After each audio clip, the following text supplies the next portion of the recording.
Click the links to join the channel here over at SubStars. So China banning Hollywood will actually make Hollywood worse in the sense that now it's reins off in terms of making things even woker because China has limits. So Emperor Trump seems like he might be actually trying to fix some trade imbalances, which have gone on for way too long for some reason, which if he follows through on it will have a huge positive impact on Americans, which is why I, as a natural pessimist, don't think that it will happen. There will be some way his handlers will step in to stop it.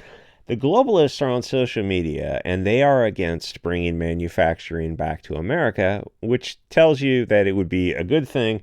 And it's ridiculous because it wasn't that long ago when the left was more class and not race focused that they were against sending jobs out of the country, which for any party should be insane. Why would you do that to your own people unless they're not actually your people? So they've had to flip-flop on tariffs and labor unions, as well as free speech and environmentalism, because now they have to support high birth rate, high carbon footprint, third world people who don't value the environment. They have to, you had the people who do value the environment, these, white people, some on the left, some on the right. China doesn't value the environment. Most of the second and third world, all of the second, third, and fourth world don't value the environment. It's not priorities for them. It's priorities for Western people, the Greta Thunbergs of the world for sure. China, I think, pollutes more than like every other nation on Earth combined, or something bizarre like that. India is the same, in the same boat. So they decided to take a nation with low birth rates and that would valued environmentalism and replace those people with people who don't, because they care so much about the environment. Oh no, they don't, because Sierra Club actually just turned around. Says and as one guy who was ousted from the Sierra Club gave an interview, he talked about the subversion and corruption that happened there. So none of these things are logical, but they're politically correct, which is really the only kind of logic that matters. But neither party represents the people. It's globalists in one way or another. They can be on the left or the right. On the right, they just call them, neocons or something. Hashtag no political solution.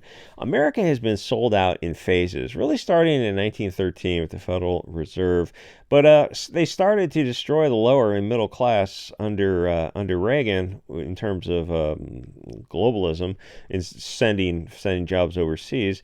It should have been a Civil War level event, as well as, to be fair, the 1971 decoupling of the dollar from the gold standard under Nixon and Kissinger.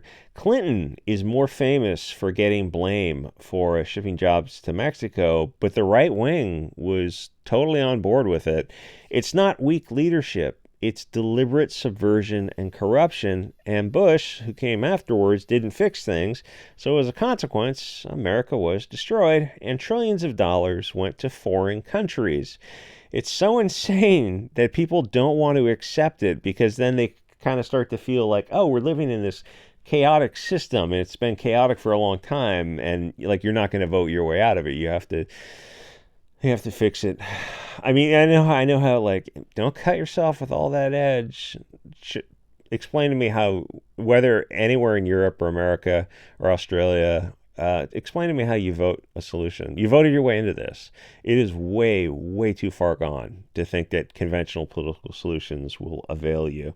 America was obviously better off when they made their own basic items, like a fleece jacket, for example. Having some imports is okay as long as there are tariffs, because otherwise you put Americans out of business, which was the goal of the globalists the whole time. So instead of a strong America, where we made our own jackets and whatnot and employed Americans, and the jacket was, say, $100 instead of the Chinese $20, but people had jobs and it was a better made jacket. And you might have one or two fleece jackets instead of a half a dozen Chinese ones that eventually just go in the landfills. And that's another thing with the environmentalism, is the buying things from China. It's the ultimate penny wise, pound foolish, where planned obsolescence, is that what it's called? And I don't even think it's planned. I think it's just incompetence. They make something and a flashlight goes for 6 months and it just goes right into a landfill.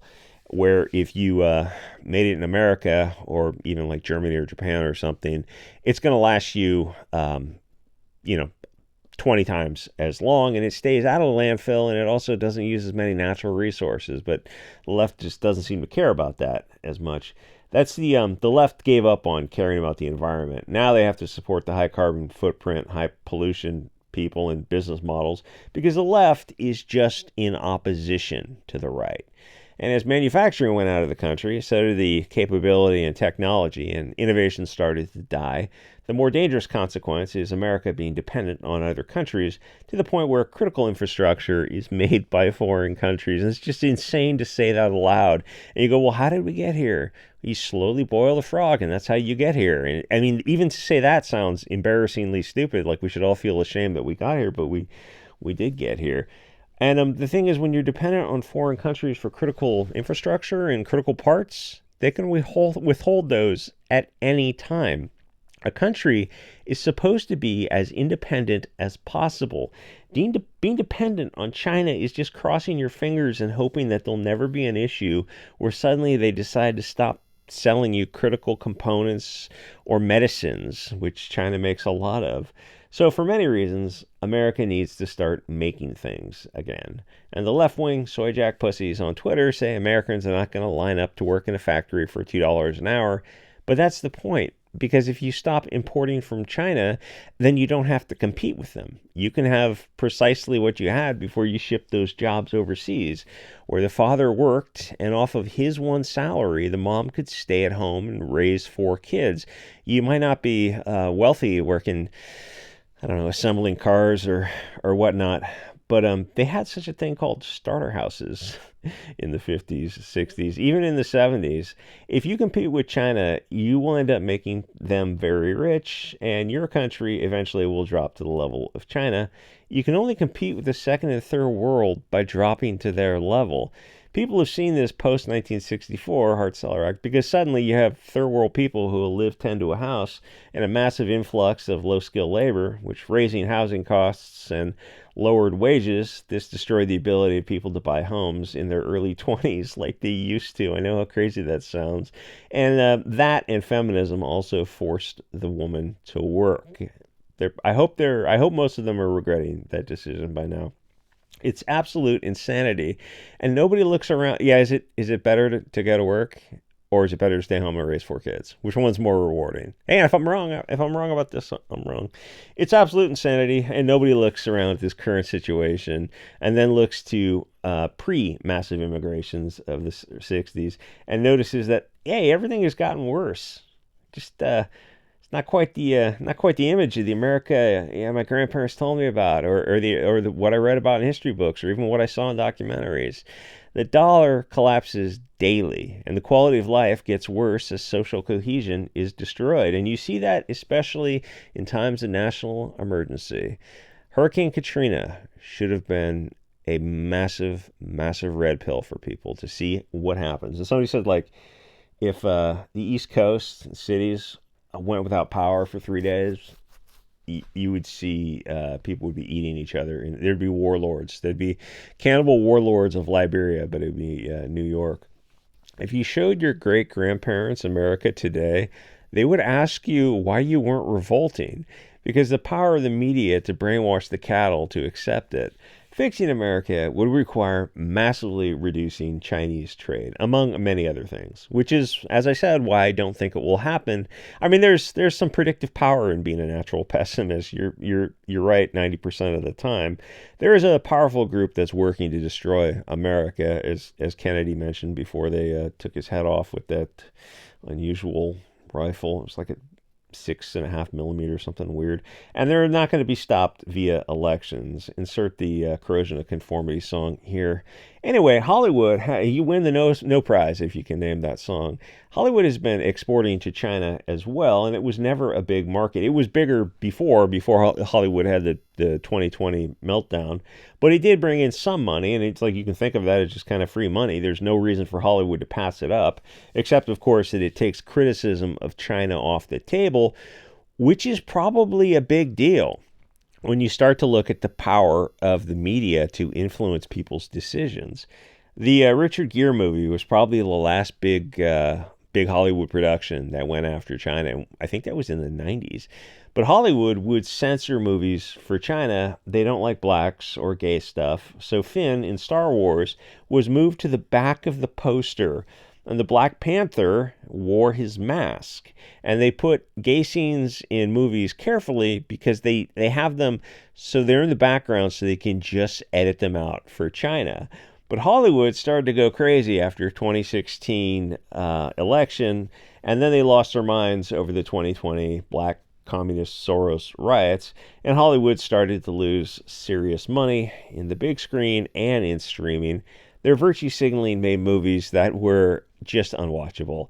And China was losing interest as well as everyone else was, to the point where they're now down to like usually less than 5% of the market, which is something like $600 million, which all at once is a big chunk of money, but spread out among the theaters, the production companies, is not.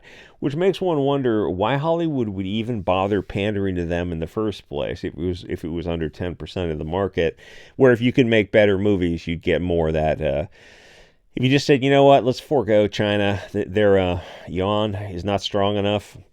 Their currency is not strong enough, and by placating them, we're making worse movies. Where if we made honest movies and had them as protagonists, we'd make up that 10%. But the average moviegoer is confused because they're saying on Twitter that if China is out as a market, they'll start making good movies, and that is wrong. If anything, movies will get a little bit more woke, because they don't have to hide the gay stuff anymore, and everyone can be black and trans, and those kind of things China was making them hide. The issue is that it's not selling, these movies aren't selling in America either, as you can look at the past 5 years. So it'd be crazy to keep pushing woke movies, but I think they'd rather go out of business than make normal movies.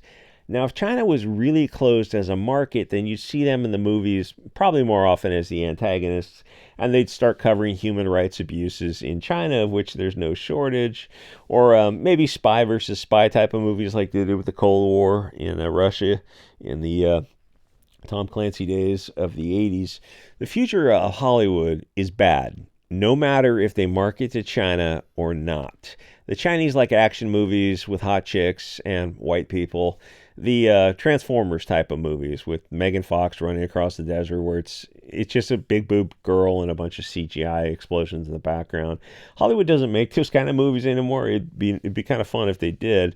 The latest Madam Web, Ms. Marvel, Flash, Captain America, and the other dozen movies I name every time, which total probably $1 billion in losses, are perfect examples of movies that don't sell to anyone.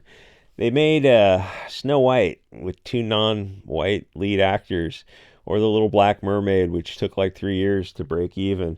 The only movie that has been a recent hit, well, Deadpool Part 3 was a big hit, just mediocre. Now it looks like Minecraft is going to be a soft hit. Everything else has been so bad that it looks good by comparison, and it does have a fan base built into it because I've heard it's the most popular video game on Earth. And Hollywood's not going to get any better. It's not when Minecraft is an example of they're happy to have that as a hit, and they consider that a good movie in the sense that it made some money more than the dozen movies that have bombed before it. But that's not a good movie. It's not even a good kids movie. And yeah, I know we all had kids movies that were dumb as kids, but every once in a while there were kids movies that were good. Like the recent one, I would say Harry Potter was a kid's movie, but it was decent. You could watch it as an adult. And then obviously the classic Star Wars and that kind of thing. Anyway, no, abandon all hope for Hollywood. It's the China is just makes if they really do cut off China, that would just make things worse because they don't have to hide the gay scene. They're just gonna put that stuff up front. Anyway, like, comment, subscribe. See you guys on next episode.